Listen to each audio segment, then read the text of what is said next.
on a un problème les gars. Nos diplômes n'ont plus de valeur. En 2024, la situation des jeunes diplômés de la génération Z sur le marché du travail est particulièrement difficile. Près d'un quart d'entre eux sont au chômage, un chiffre bien supérieur à celui des générations précédentes. Face à cette situation inquiétante, il est important de comprendre les causes du problème et de proposer des solutions pour y remédier. Dans cette vidéo, nous allons explorer ensemble les raisons qui font que les jeunes de la génération Z ont tant de difficultés à trouver un job. Est-ce la faute des employeurs ou est-ce la faute de la génération Z? Générique.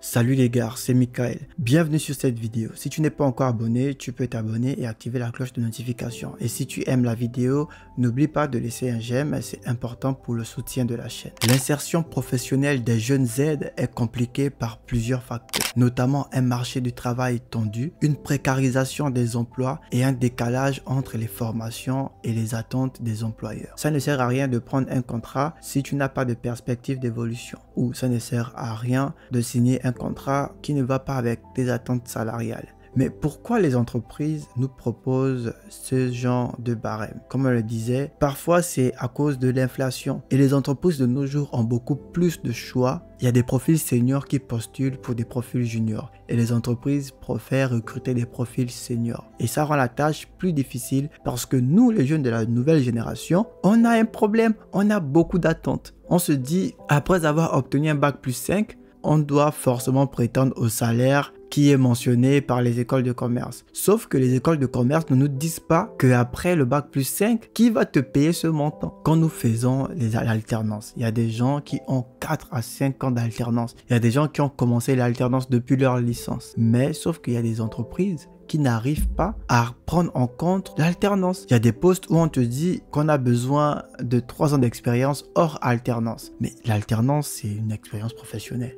Vous avez un jeune qui passe plus de la moitié de son temps en entreprise. Pour des écoles de commerce comme la mienne par exemple, nous on fait 1 semaine à l'école et 3 semaines en entreprise. Ça veut dire qu'on passe plus de temps en entreprise qu'à l'école. Personnellement, je ne pourrais jamais postuler pour une entreprise qui met 2 ans hors alternance. Je sais que cette entreprise n'est pas sérieuse avec les alternants parce qu'il y a des entreprises où quand tu es alternant, tu as l'impression d'être salarié. On te considère comme un salarié à temps plein, tu travailles, tu as tes missions, on te forme et après on te laisse faire les choses en autonomie. Beaucoup de jeunes aujourd'hui peinent à trouver le travail à cause de ça. Il y a de moins en moins d'entreprises sérieuses parce qu'une entreprise qui refuse l'alternance, je vais insister dessus, une entreprise qui refuse l'alternance, c'est une entreprise qui n'est pas sérieuse. C'est comme une entreprise qui va dire que le stage n'est pas une expérience. Si vous ne considérez pas le stage comme une expérience, si vous ne considérez pas l'alternance comme une expérience, est-ce que vous avez des stagiaires?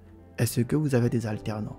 Qu'est-ce qu'ils font chez vous comme boulot? Ils servent du café. Les jeunes de la nouvelle génération sont des jeunes qui sont instruits. On est considéré comme une génération très instruite. Et du coup, nos attentes parfois peuvent décevoir certains employeurs. On a l'habitude de respecter maintenant les heures. Sur ton contrat de travail, s'il a dit que tu travailles 7 heures par semaine, tu ne feras pas plus d'heures que les autres. Tu arrives à l'heure, tu pars à l'heure.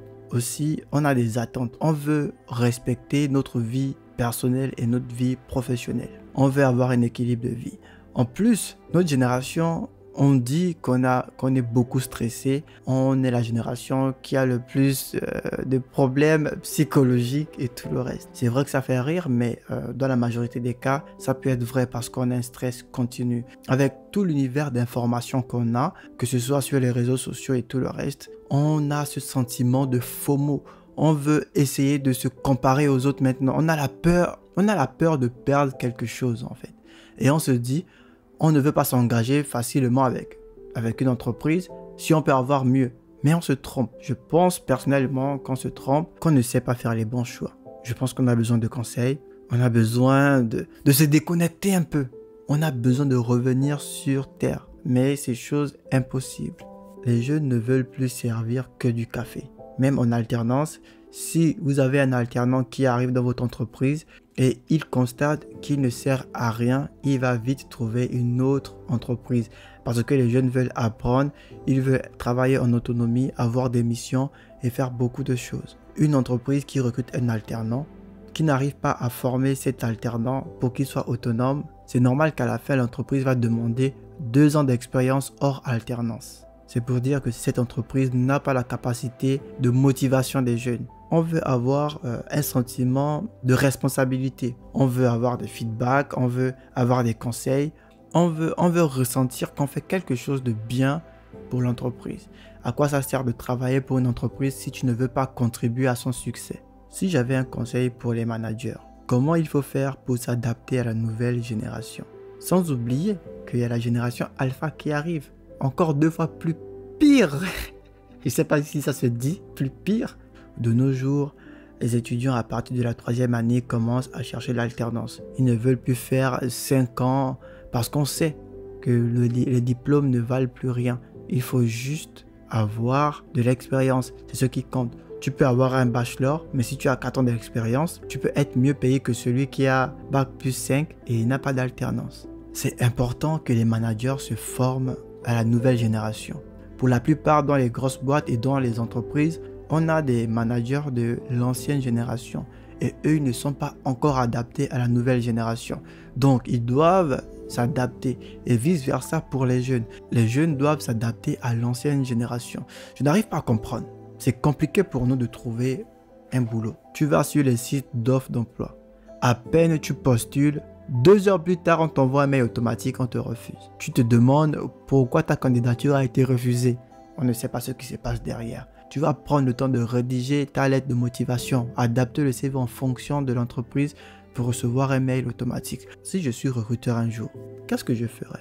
Si j'ai reçu 4 candidats en entretien et je sélectionne un au final, je prendrai le soin de répondre aux 3 autres en leur disant pourquoi j'ai refusé et proposer les pistes d'amélioration.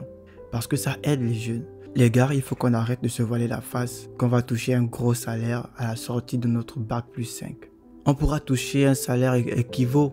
Pour ceux qui ont la chance, vont toucher voire plus. Mais tout le monde ne va pas commencer direct avec les 50K ou les 40K, voire les 60K mentionnés.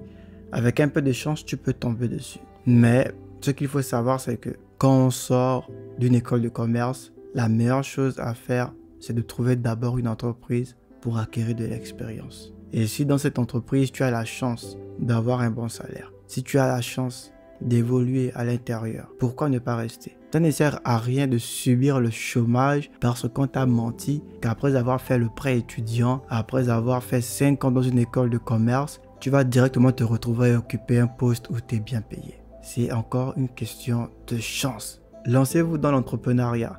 Mais après, c'est pas tout le monde qui peut réussir dans l'entrepreneuriat. C'est pas tout le monde qui est fait pour l'entrepreneuriat. C'est pas tout le monde qui doit se lancer à son propre compte. Il y a des gens qui sont faits pour aider les autres à développer leur entreprise. Donc, si tu n'es pas fait pour l'entrepreneuriat, c'est que tu es fait pour être un manager de plusieurs équipes et c'est ta vocation. Donc, tu dois chercher un boulot en partant de zéro. Tu dois te faire petit quand tu sors d'une école de commerce parce que la concurrence est lourde. C'est vrai, il faut avoir des principes.